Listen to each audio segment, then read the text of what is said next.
For those of you who don't know me, my name is Jacqueline Blundell, and I'm the Associate Dean of Science for Research and Graduate Studies. Thank you so much for joining us today. I would like to begin with a land acknowledgement. We acknowledge that the lands on which Memorial University's campuses are situated are in the traditional territories of diverse Indigenous groups. And we acknowledge with respect the histories and cultures of the Beothuk, Mi'kmaq, Innu, and Inuit of this province. We encourage everyone to reflect on these lands from where you are located and the Indigenous peoples from whom these lands are traditional territory.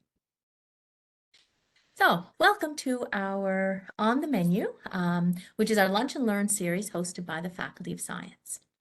On the Menu is a full course meal covering a wide and comprehensive range of tasty topics. In the months ahead, we intend to offer a variety of these sessions, which we hope will be of interest to both faculty and students. So be sure to keep an eye out for the news about our next event. We're also interested in hearing your ideas. If you have suggestions for a future session, please feel free to submit either via the chat or through email at science@mun.ca. Today, we will be discussing the NSERC Discovery Grant application. In this session, the Faculty of Science Grants Facilitation team, made up of Drs. Jen Major, Lynn Frizzell, and behind the scenes, Philip McCallum, we'll review the NSERC Discovery Grant application process, discuss evaluation criteria, describe and differentiate between internal and comprehensive compliance, and peer review, and share helpful application tips. We also have invited some panel members, so hopefully they will be able to answer any questions that you may have. Before we get started, just a reminder to all the participants, please turn off your mics besides the ones who are speaking. Following the presentation, we will be entertaining questions from the audience. You can either write your questions in the chat or write question and we'll call on you, or you can raise your hand, that's fine too. At that time, you can turn your mic on and camera, and please be sure to keep your questions brief, although I don't know that we've run out of time in the past, so that should be fine. I should ask Lynn and Jen, are we recording? I think we are. Okay, so I will remind everyone attending that we are also recording this event, and the video will be made public on our website and on the Faculty of Science YouTube channel in the next few days, along with hopefully the question and answer or frequently asked questions or whatever. All right, so I guess I don't have anything else to say, so if you, Lynn or Jen, want to take over, go right ahead. Okay, thanks, Jacqueline. So for anyone who hasn't worked with us, I'm Lynn Frizzell. I'm one of, as Jacqueline said, 3 grants facilitators here. Jen Major's also there on camera. I can't see Philip. I don't know if he is. He's behind the scenes monitoring the chat. So before I leap into the Discovery Grants, just an introduction to what we do. If you haven't worked with us before, it's our job to help you to build and diversify your funding portfolio that supports your research. And to help in that effort, we do lots of things. We communicate grant opportunities through the Science Scoop, so we hope you're reading that. We, of course, assist with the development, review, and feedback on your grant applications, not just for Discovery Grant, but for any applications that you're putting in. And we develop and provide resources to help, our effort is to help make the grant writing process as easy as possible. So, for example, budget guides, EDI guides, and so on. And we organize presentations on various topics, like this one today, through our On the Menu series. And as Jacqueline said, if you have any ideas for On the Menu series, or if you have any ideas for resources that might be helpful, please let us know. So in today's On the Menu, we're focusing on the Discovery Grants 2025 competition. So what can the Grants Facilitation team do specifically to help you with your Discovery Grant application? Well, we could provide 2 kinds of review. Philip, if you could move to the next slide, thank you. And we've set an early, so we have a comprehensive review and a compliance review. And we've set an early deadline for the comprehensive review. And we do this because we'll receive 30 or more applications. And we want to allow lots of time for us to read, review, provide feedback, give you time to make any necessary changes, allow enough time for that kind of back and forth to create the best possible application. This also allows time for you to get a peer review. In the comprehensive review, just to distinguish that from the compliance review, we'll give your grant application a careful read to make sure you've addressed the merit review criteria. And Jen shortly will give you a lot more detail on some tips to help you best do that. So briefly, we'll review to ensure that you have highlighted and demonstrated your excellence as a researcher, one of the criteria, and highlighted your contributions and presented them in the best possible light. Make sure you've highlighted everything that's on your CCV and included everything, that all your contributions on your CCV. That you have a well-presented HQP training philosophy and training plan, and woven throughout that training philosophy and plan are your actions to address equity, diversity, inclusion. We'll look to see this presented as a program of research, which is very important. It's not like a project grant. It's not for projects. It's not for a collection of projects. It's for a program of research with a long-term vision. Also to see that it's well within natural sciences and engineering and not crossing over into health. That it's well organized and structured to make it easy for very busy reviewers to follow and to find what they'll be looking for. And the kinds of things that they're looking for are going to be clearly articulated long-term goals, short-term objectives, how your HQP have been woven into your application, what you expect your outcomes to be, the contributions that you're going to make to your field or to policy or to practice, or to industry, and what the impact will be. We'll look to see that it's cohesive, that all the parts of your application agree, that any costs that might be evident in the proposal are the same that are presented in the budget, same that's discussed in the budget table and in the justification. Look to see that the budget looks accurate and that you're asking for enough. NSERC will not give you more than you ask for. That you followed the presentation standards, the fonts, margins, and everything are correct. It's easy to read, not too technical or jargon heavy, because your reviewers may not be expert in your niche area. What we may not be able to do is to provide, as I mentioned, a peer review. We're not experts in your field, so we may not be able to review the science content. So we encourage you to get a peer review. If you don't have a colleague that you trust to provide you good constructive feedback, please contact Jacqueline or your department head and they'll help you to find someone. We also provide, as I said, the compliance review, and this one is mandatory. The deadline for that is October 15th. It is the policy of the Faculty of Science that no application is going to be submitted that has not been read or reviewed for compliance. And compliance review is done to ensure that you are in fact eligible to apply, that all sections of the application are complete, that you're not submitting a draft by accident, that all the rules have been followed, that you've acknowledged any other tri-agency funds, for example, that you hold, that you've included. So if you hold CIHR or SHRC funds, you have to include the budget and the summary from those applications. That you're including contributions only from the past 6 years, unless you have a leave. And so for this year, that's 2018 and onward. And these things are done just to make sure that your application is not deemed insufficient for some careless, silly reason. So what are the deadlines? I'm just going to review that again. The deadlines of the process for review. So I'm just going to go over what the NSERC, what our internal processes are and what the processes are at NSERC. So the first step you have to do is complete your notice of intent, your NOI, on the NSERC portal. You have to complete that. You have to submit that by August 1st, and it's 9:30 p.m. Newfoundland time. You have to submit an NOI in order to apply. You cannot submit an application for the NSERC Discovery Grant if you have not submitted an NOI, so please be sure to do that. If at this point you're not sure that you want to apply for the Discovery Grant, go ahead and submit the NOI anyway. If you decide not to proceed, that's fine. You don't have to do anything. At the stage of the NOI, there's no internal review required. You don't have to put anything on the MUN Researcher Romeo portal. You just submit on the NSERC portal. We don't have to provide review, or we don't provide any review or approval or anything of that, but if you'd like us to read it, we're happy to do so.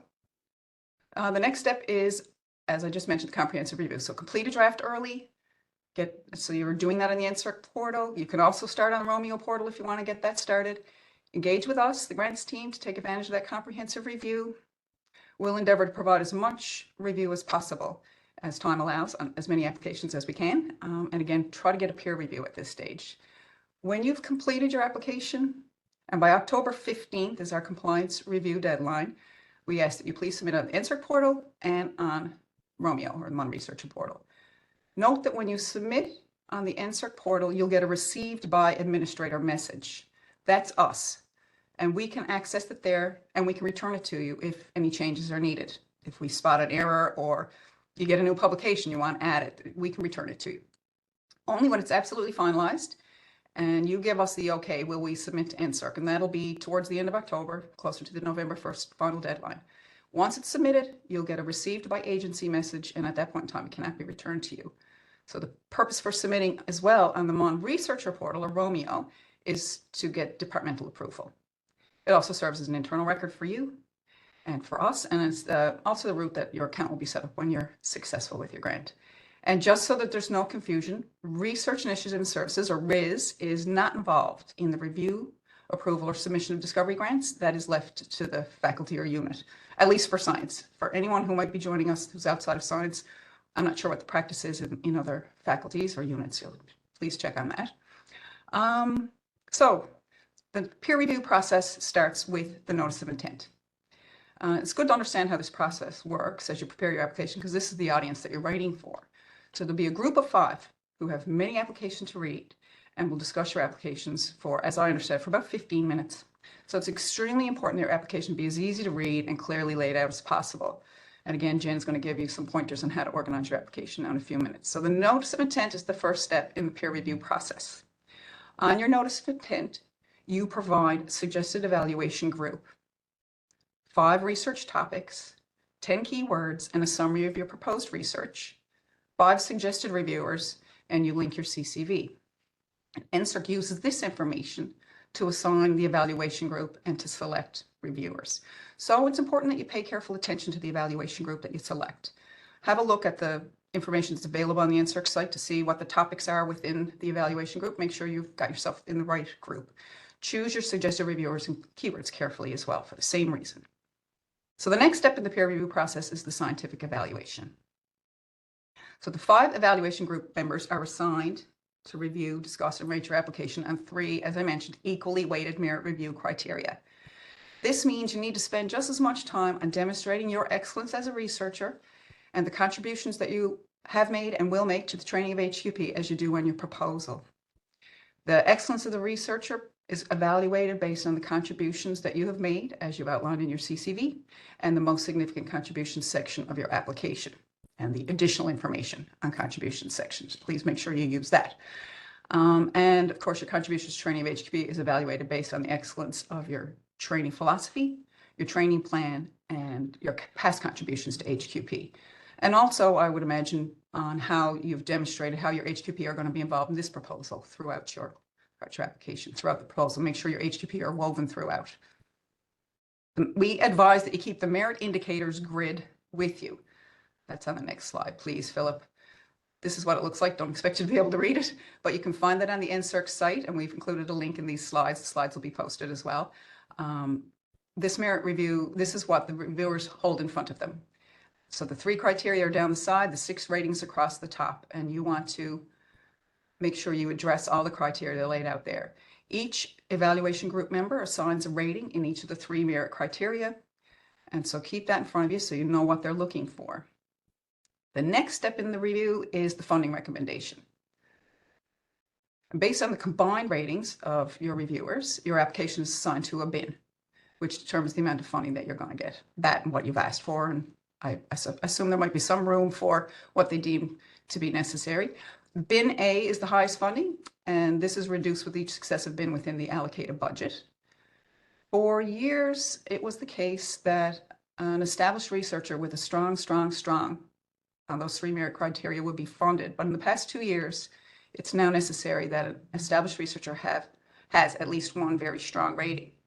So we recommend that you try to aim as high as you possibly can. Try to get at least to the very strong when you're doing that. So our advice is always is aim as high as you possibly can. And I'm going to now turn it over to Jen, who's going to give you some very specific tips on preparing the best possible application. Does anyone have any questions at this point? I'll just add to what you said, Lynn. For ECRs, you don't have to have a very strong. That's right. We believe, or even a strong. It's expected that as a new researcher, you'll likely get a moderate on your HQP training plan, and that's okay. But you do need to get 2 strongs. Right. And I guess we don't actually know what will be followed this year. It'll depend on the budget, but it seems to be that that's the trend. Yeah. So Lynn outlined some of this already, but you'll see that the Discovery Grant is I'd say quite a beast. There's a lot of different components to it. We recommend you start early because, as you can see, you have to come up with training plans, proposal, your budget. You also have to write about yourself and your contributions. And the CCV in particular can be something that if you have never started one or if you haven't updated it in a while, it can take quite a bit of time. So recommend you start early. You'll have all these pieces to complete. These are kind of just some overall high-level top tips that we've come up with. Lynn has kind of covered some of them already, but we do highly recommend that you get a peer review of your proposal. We're not necessarily experts in your field. We might be familiar with it, we might not be. So it's really important that you reach out to your colleagues in your department. It can also be people at other universities can review your thing as well. Keep in mind that your EG reviewers may not be experts in your field, so they will have a general idea of in that evaluation group, but try not to make it too jargon heavy. Keep that merit indicators grid open, and when you're preparing any of the different sections, it's really important to mirror the language and make it really easy to find the things that your reviewers are looking for. As I mentioned earlier, start on that CCV right away, especially updating it, because you'll find that some of your HQP have left or they've graduated and you have lots of new things that you need to update. Another thing that comes up a lot in the Faculty of Science is that many researchers, their research program can cross a little bit over into health or the social sciences. And you want to make it really clear that your proposal and the most significant contributions that you present in this DG application are entirely focused in the natural science and engineering. If you do have other programs of research, which are health related or social science related, you want to talk about them in your additional information, or sorry, your and it's escaping me, the relationship to other funding section. You do want to clearly describe that you have these other programs of research and they're funded by other sources, and that's where your health or your social science or any other research is happening, and that they're very distinct from what you're applying for in this proposal. This is also really important in the most significant contributions section, because reviewers are being told to evaluate your contributions to NSE. So if you write a most significant contribution that is very, the impacts you've described are very much related to health, then it's possible that you are going to get a lower score. So while you're allowed to do other research, that's not what you want to focus on in your most significant contributions section. It's also very important that you use structure in your application. I'm going to talk about that a little bit more. And also equity, diversity, and inclusion is something that's still relatively new in the Discovery Grant process. So I'll talk a little bit more about that, and also the different ways that impact and contributions to science are being evaluated. So I'm going to talk about those three things mainly in the next couple slides. So structure, as Lynn mentioned, your EG readers are going to be reviewing a lot of applications, probably 40 or maybe even more. So make it as easy for them as you possibly can. You want to use headings and subheadings. You want to make sure that your question, research question, objectives, and HQP are very easy to find. So use formatting, bold or italics, underline. Use your white space, because as they're reading 40 applications, if it's completely text dense, they're probably just not even going to be in a good mood reading your application. So throw some figures in there, throw some nice structure in there to make it easier to read and find everything carefully. It's really important that you identify your long and short-term objectives, preferably as soon as you can in the proposal. And you Make sure, so your long-term objectives is more like what you see your program of research in as a whole, say in 10 years, 20 years, like kind of what are your large interests? And then your short-term objectives are what you're going to achieve in the next 5 years. So you need to make sure to address both of those points. And especially when you're talking about your short-term objectives, you want to link all your HQP in there so it's clear that you have a real plan for them. And as Lynn mentioned earlier too, make sure that all of the different sections, so your HQP training plan, your proposal, your CCB, and even your budget match. So make sure if you have 5 HQP in there, that you have 5 HQP in your proposal and in your training plan, and also that you've budgeted for 5 HQP as well. These things are really important. It can get confusing to reviewers and frustrating if these things don't match up. Okay. Equity, diversity, inclusion is, I think it's been around since about 2019 that it's been part of the Discovery Grant application. So this is a new requirement, and you must address EDI in your application. So this isn't meant to be for you to give demographic or identifying information about yourself or your, especially your HQP. It's meant for you to identify specific barriers and challenges for your field or MUN or for your very specific group. And then you want to come up with a plan with specific actions to reduce these barriers and challenges. You don't have to solve everything or try to solve everything.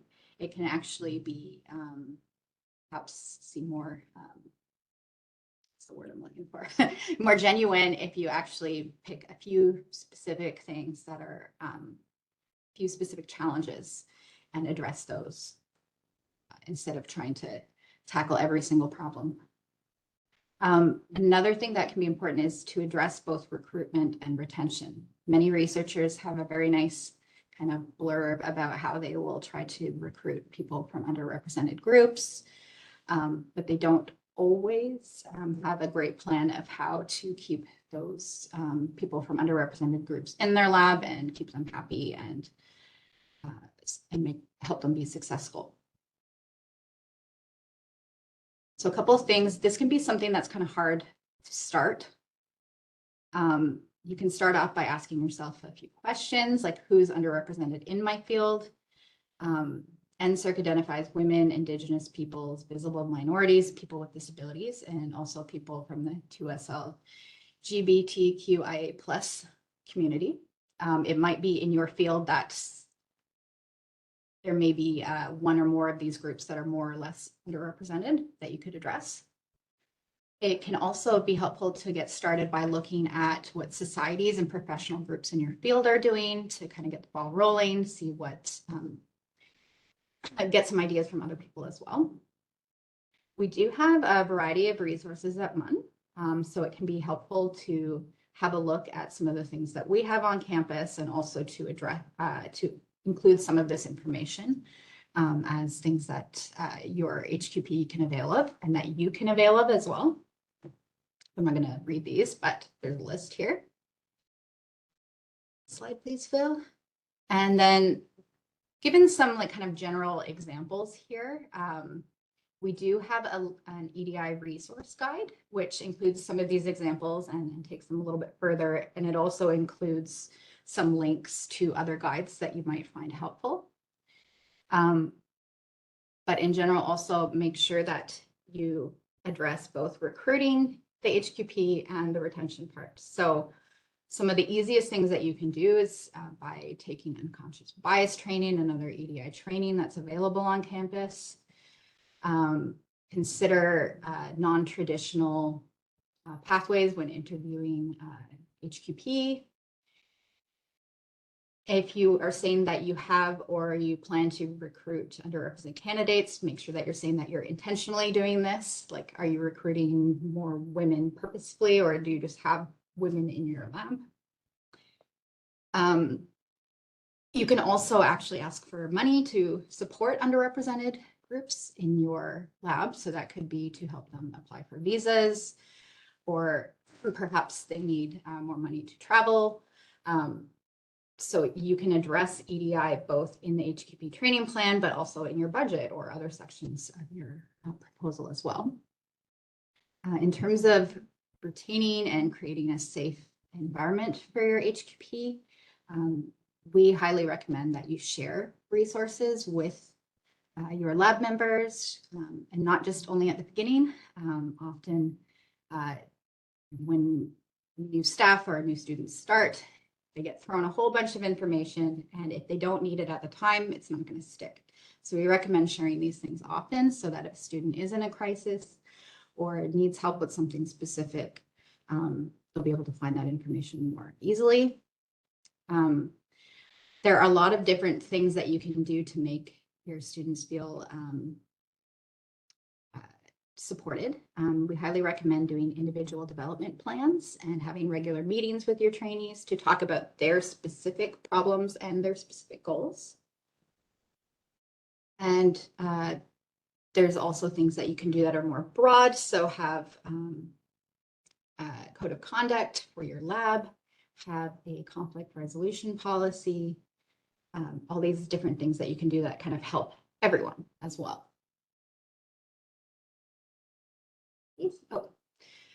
The other thing that I wanted to highlight was the most significant contributions section. This is another area where I find that the grants team can help you a lot in addition to your HQP training plan. So the most significant contributions, you have a maximum of 5 that you can include. You can include less if you want. And these often early career researchers tend to present these as like 5 particular individual works, like maybe 5 papers.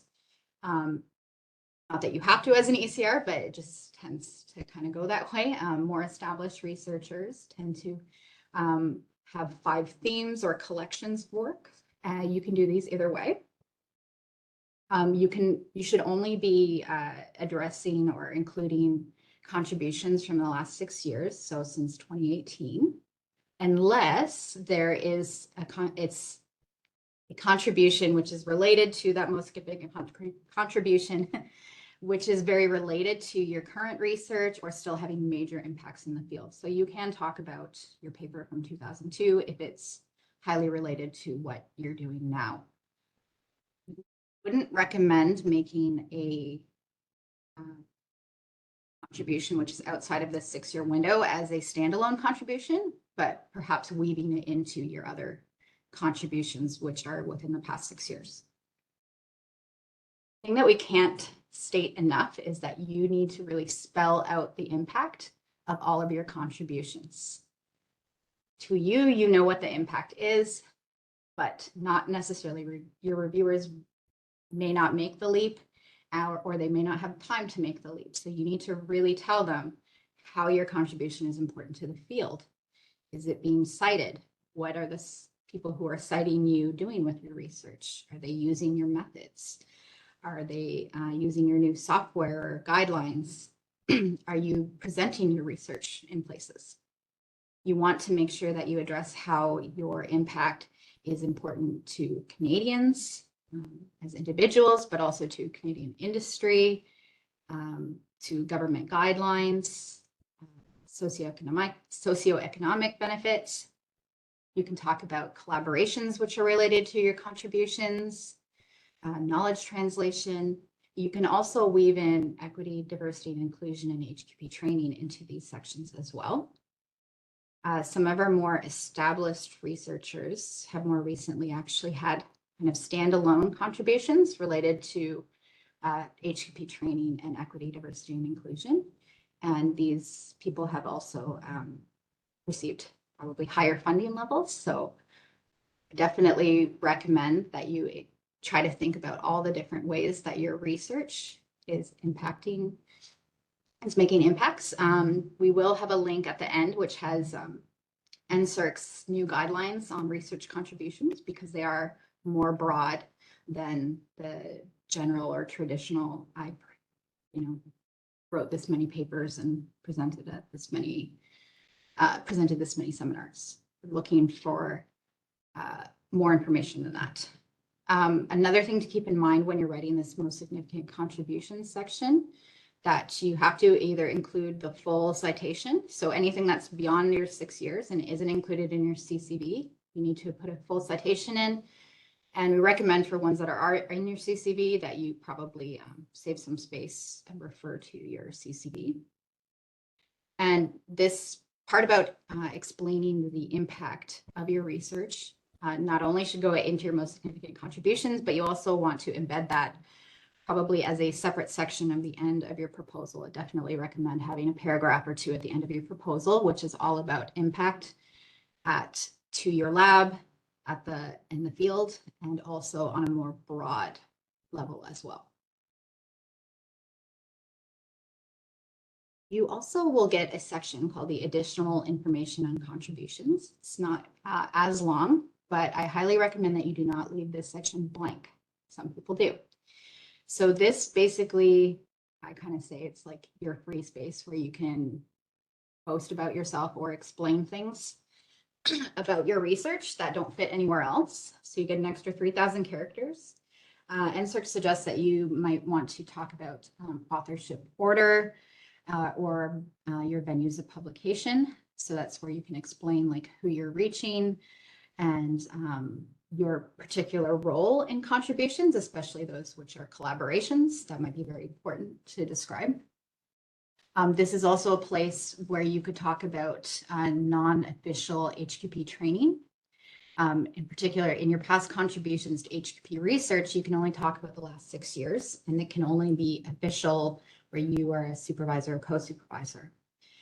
And for many PIs, you may have be co-supervising unofficially your collaborators HQP, or if you're an ECR, you may have done some unofficial mentoring as well, and this can be a place to talk about that as well. And it's also a place where you can highlight any special review activities or other activities that you've been doing that have impacts to research and science.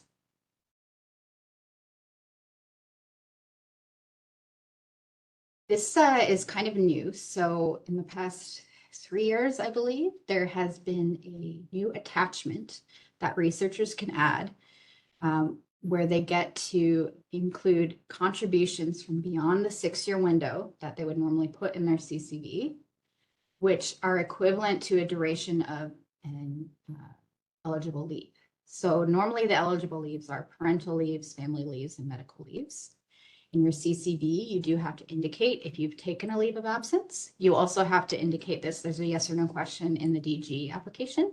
So both of those places, you need to click yes if you are going to include a leave. And you need to state the duration of the leave. For the main eligible leaves, you don't need to explain anything. You don't need to give any personal information. If you would like to say that COVID-19 has impacted your research, that is also an eligible leave right now.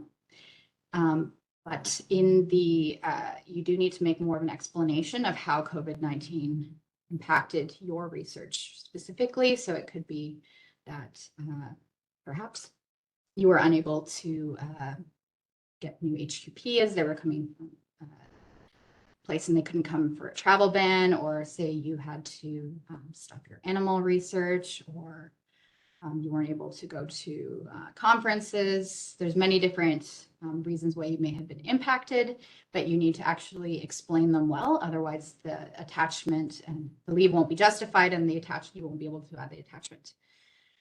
So in that attachment, you want to list, you don't need to include the justification because that goes in the CCV itself.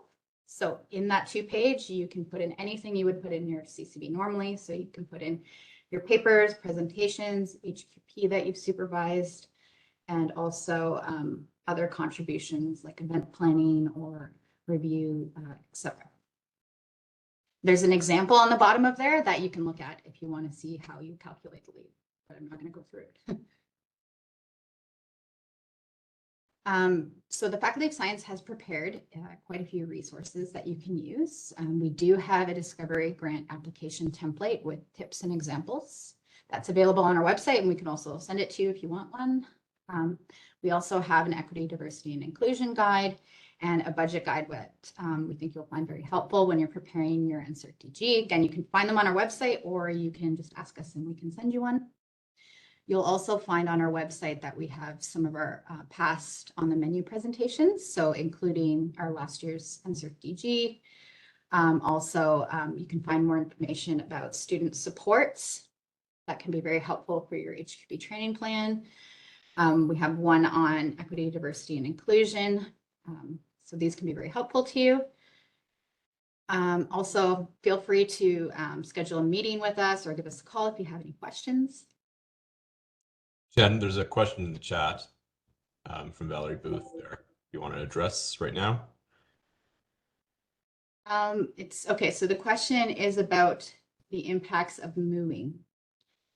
So if you write that your leave is due to moving from like the science to the new core science facility, that will not be considered an eligible leave on its own. If you want to talk about that, I would suggest you weave it into because the move happened during COVID-19. If you can kind of weave them in together, then you can potentially get that to be considered. It wasn't a leave for most people. Most people would not take a leave because they, you know, had a department that was moving from one building to another. So I don't see it as how it can be a leave that way. So is there some way of doing it without the leave? Well, when you put in the COVID-19 leave, you don't actually have to have taken a leave for that. That's a special circumstances that they've only incorporated in the last few years. So if you wanted to weave that in there, you could potentially address it there. But on its own, no, you could not put in that you have a leave of absence for that. Yeah, and it's COVID delay, not COVID leave. Delay is the better Yes, word. sorry, Yeah, I should yeah. have used that word. Yes, it does say COVID-19 delay. Delay, yeah. So delay is the word, There's- and you're right. That's not considered an eligible reason for delay. I don't even think a fire in your lab would be, would it? Okay, so there's nothing you can say about a 8-month delay in your research because your department moved. Oh, Yeah, that's right. It Interesting. doesn't allow you to reclaim time. So like that example that Jen had up there, if you have an eligible delay or leave, you can reclaim time and present some contributions in that 2-pager in the time before 2018. So you can reclaim whatever period of time you've determined is your eligible delay or leave. But that example is unfortunately one that's not surprising to me, but it's not eligible. Yeah, the only way I've seen it kind of addressed where the rules are being bent a little bit is if you're talking about it in a COVID delay because the move happened kind of during the same period as COVID when things were being shut down and perhaps there. And it was further delayed. The move was Right. further delayed because It's the of issue COVID. with further. Yeah. Yeah, it's the COVID to blame, not the shutdown of the building. Yeah, and I've been on panels, probably like many of you, where delays like this have been raised, moving or new building or fire, and NSERC shuts it down immediately. Interesting. Okay, good to know. Does Has any anyone of the other, sorry, Jen, go ahead. I was just gonna say, did anyone read one in like last year or the year before where? I was that did. it? I did. Yeah. It wasn't move related, but it was a water situation and the applicant's whole entire lab was shut down because all their animals died. And NSERC did allow that. Sherry, was that allowed? Is that something that person had to inquire about? Was there, so the program officer in the room with you made a ruling on that? So what Or- NSERC does is they send a spreadsheet with all the delays, if they're acceptable and how many months that is. And so you could just compare what they've said, they get this many months delay to what the applicant said, and it matched. Okay. We should get that. Interesting. Yeah. Yeah. Yeah, it would be good to have a Can't hurt list to of. try to explain it, can it? The big thing is to quantify it. Like, you absolutely have to quantify how many months that represents. Like, otherwise they just automatically, doesn't matter how much verbiage you put around it. The NSERC program officers will disqualify it. Yes, we've Okay. given an example of that. So you can say like how much productivity you've had during certain periods and add them all together. Like Christina said, you want to be very specific, especially about the COVID-19 delays. Okay. We might have one or two more slides here. Oh, okay. Yeah, I think the next two slides are just some resources that are outside of the Faculty of Science. So we have some links, and we're going to post this on our website so you can see links to different review manuals, also the grid, the merit indicator grid. And on the next slide, we also have links to presentations that NSERC will be giving this year, and for some of them past recordings from last year as well.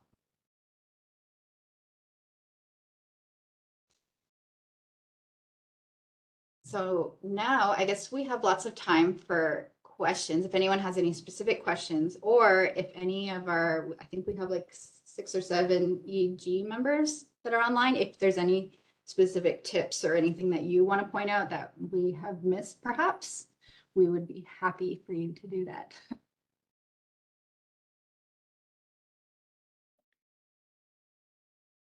Christina, Go go ahead, ahead. Christina.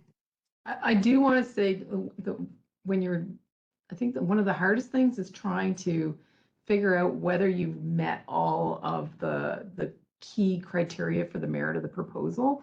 And the biggest thing is really paying attention to that planning, like describing versus planning. So they really do want details. Like I know there's so much discussion about the limited amount of space and leaving some reading space between things, but you really actually have to plan if you want your merit proposal to bring you up. And I think that's the place where most people have room to grow, because the HQP is a little bit already defined. Your publication record, the excellence of the researcher is kind of already defined to some extent, but where you can make a big jump, I think, is in the merit of proposal. And it is the one place that, for example, chemistry we didn't have any O's in that area, or E's in that area rather, but we had some E's in the others. So just a comment about looking at that. And it's just descriptors, it's adjectives. So it may be a little bit hard to parse, but that's where I would focus on the merit proposal section. Eric? Thanks. That was an excellent summary. As someone who sat on the panel, I really enjoyed that. I guess if I had one comment to make, is that I don't really think of the Discovery Grant as a grant that I'm going to write every 5 years. I think of it as the guardrails on my research program, and I think about it every day. It is kind of the backbone of our academic system. It's not necessarily very much money for most of us, but I think we're really lucky in Canada to have a grant that grants for that long a period of time, and that if you keep your eye on the ball, you will have until you retire. And then rather than think about packaging, okay, what have I done in the last 4.5 years in September into the NSERC expectations, I think about how are my next 5 years going to be structured around these engineered expectations of a discovery grant. And it keeps my eye on the ball for HQP planning, making sure my HQP are getting where they need to be based on these NSERC expectations, and they're good expectations. So that I think they're good for the students, making sure that I'm thinking about what is the idea I'm actually going to change in the next 15 to 25 years, and how am I actively working on that? So my proposal seems to emerge from what I'm doing, and it's clear, and then also keeping my eye on things that I'm doing that have impact in really empirical ways that I can quantify for my reader. So I'm not telling them that my work has impact. I'm showing them how my work has impact when I try to communicate that bit. And I found using the grant to structure how I do the job actually has helped me be really successful in writing the grant and enjoy writing the grant. I look forward to it. I look forward to thinking about it and writing it, which may sound masochistic, but it's only because I don't leave it to be a moment every 5 years to do. I have woven it into how I do the job. Right. Christina? Oh, you're clapping. I think that's a wonderful description of how to approach the NSERC Discovery Grant. I wanted to clap, I wasn't raising my hand. Any of the other committee members have any pearls of insight or wisdom? Sherry? I'll just say something because right now the next thing is the NOI. And you know, you don't have to write your grant exactly like you wrote your NOI, but the problem is if you don't write it similarly enough, you're not going to get the right readers. So like if you just have very generic, brief language, nobody's going to say, oh yeah, I have the expertise to review that grant, because they don't know. And if you don't get the people who have the expertise to review that grant, you're going to have a much harder time trying to tell them why it's important and what you're explaining to them, you know, exactly what you're going to do. So really do use this as an opportunity to get that framework down.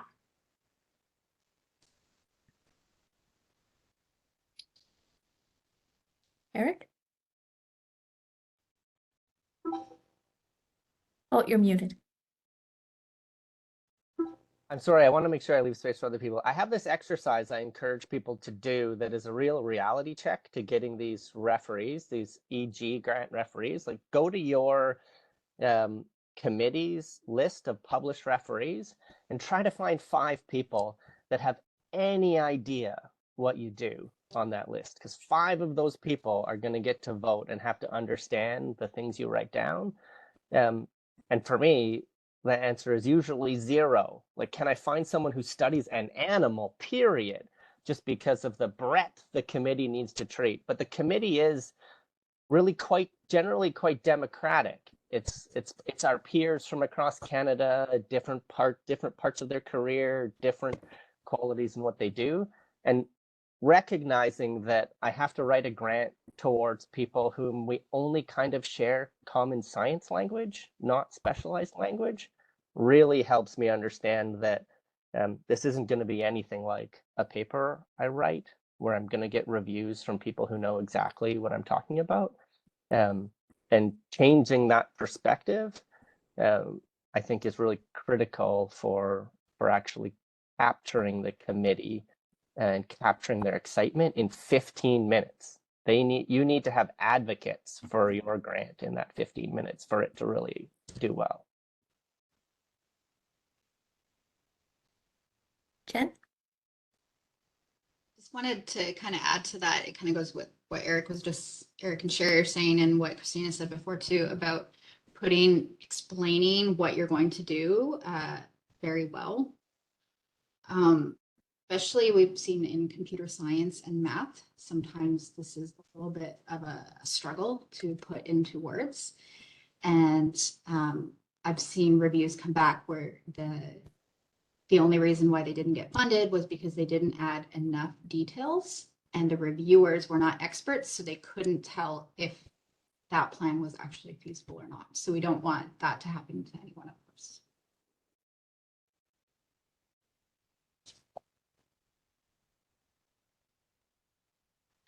Mary, and then, yeah, Mary, great. Hi.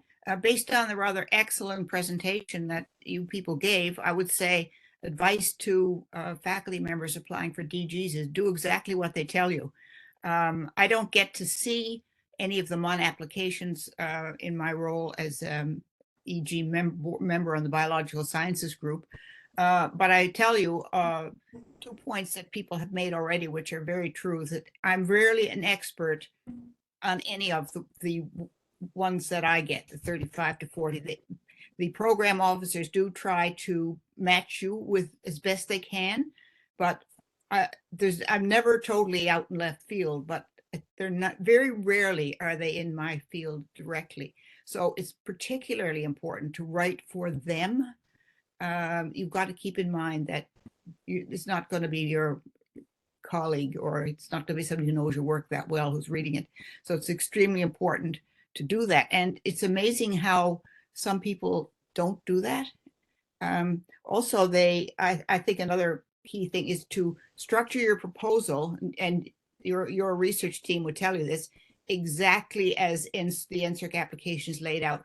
Don't try to reformat or rejig it or come up with another plan. I've noticed this particularly in the teaching HQP section. People will not address the teaching philosophy directly.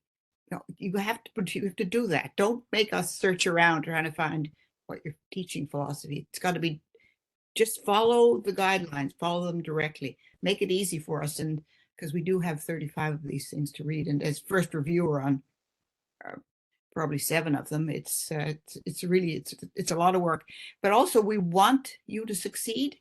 And my 2 years so far on the evaluation group, I've been struck by the fairness of the system and how hard NSERC tries to make the system absolutely fair to everyone. It's not political, it's not careless. We get tons of information to help us with the job that we're doing. They answer our questions immediately. They are extraordinarily helpful. And the bottom line is that you're getting a very fair shake. So that's a general comment. But pay attention to your team.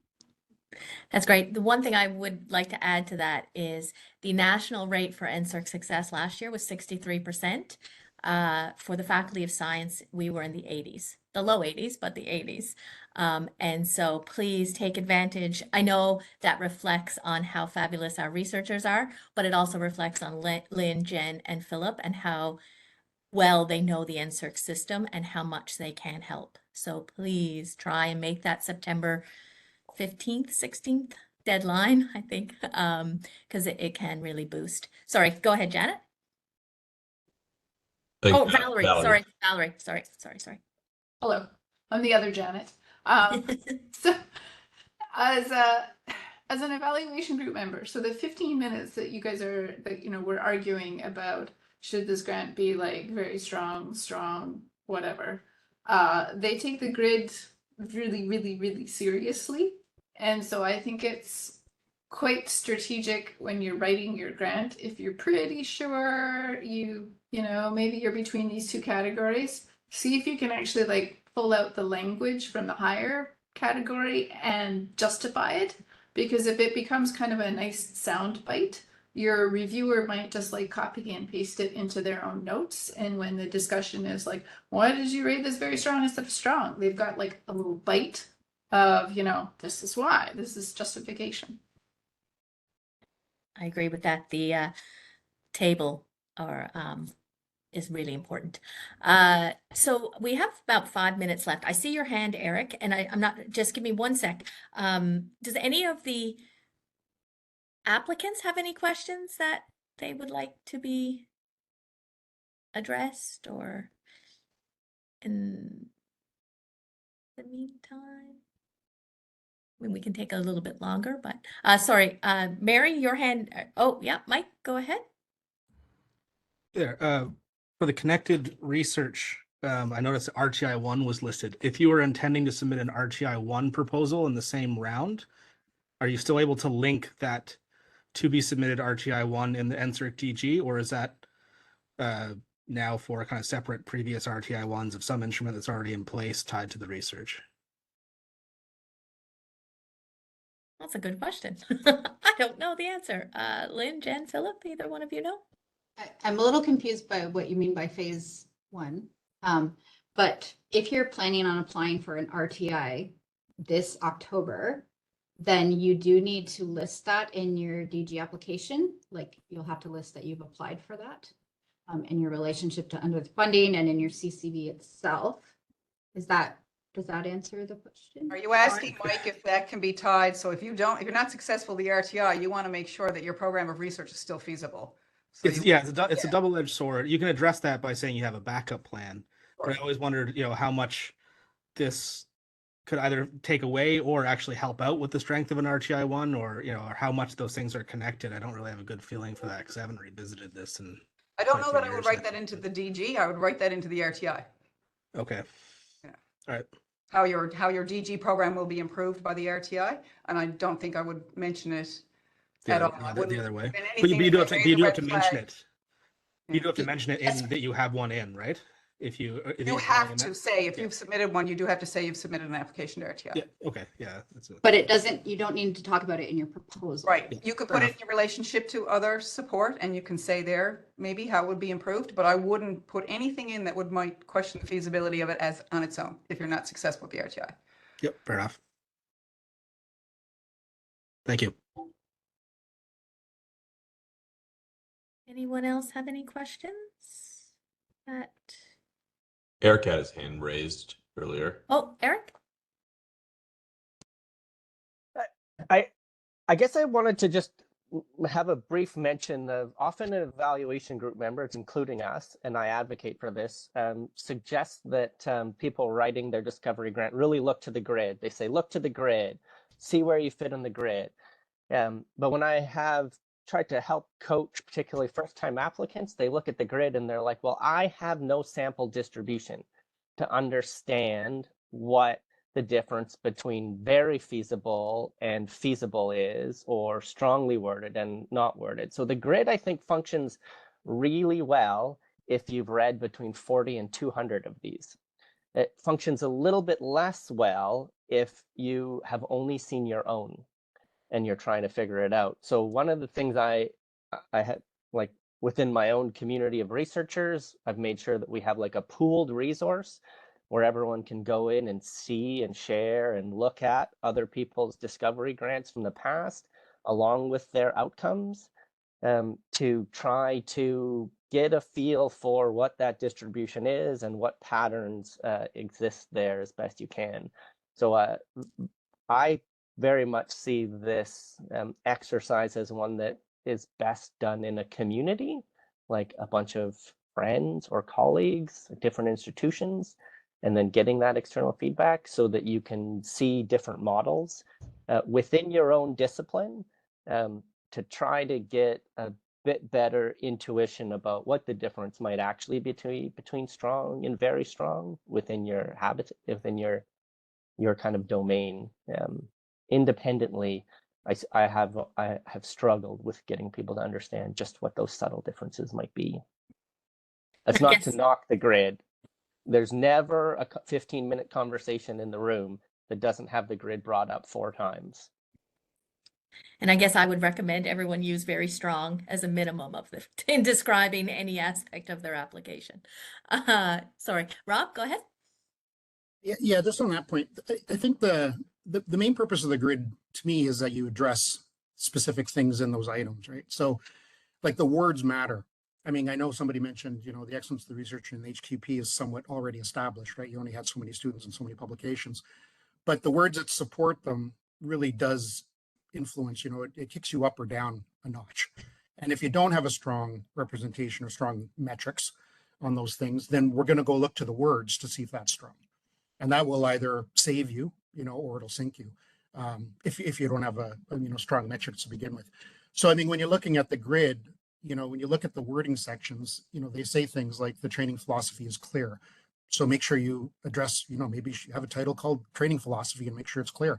But also things like the equity. I mean, that's an EDI section that comes up is often what people mostly miss is the plan, right? Identifying very specific problems to your field and then a specific plan to address it.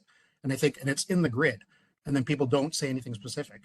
And if there's no plan to address it, we just look at the grid and say, well, that's not worded. So that drops you down pretty quick because it's, it says right in there that it has to be clearly worded. So there are certain sort of keywords in there that I think a lot of people miss in the wording section. And I think the guide there is really, you can put a lot of words in other sections, in other parts, but if it's not in the grid, it helps. But those grid sections really need to be clear. Otherwise, it'll sink you when the discussion gets too long, right? Because we always go back to the grid. So it is 1 o'clock, guys, and Faculty Council is about to start. Should we leave it here? This is a great discussion, but. And we are always available to meet individually, or if you have email questions that you want to shoot over email, that's fine. We really appreciate the time and effort of all of our members. Thank you for joining. And good luck with your applications. Get started early. I know it seems like an overwhelming task, but The faster you get started, the better. And we will hold another information session in sort of late August, early September, or I guess late August. So have an eye for that. Did I forget anything? I just want to say thank you all. We learned from you. Thank you very much. Yes, thanks. And thanks to the GFOs.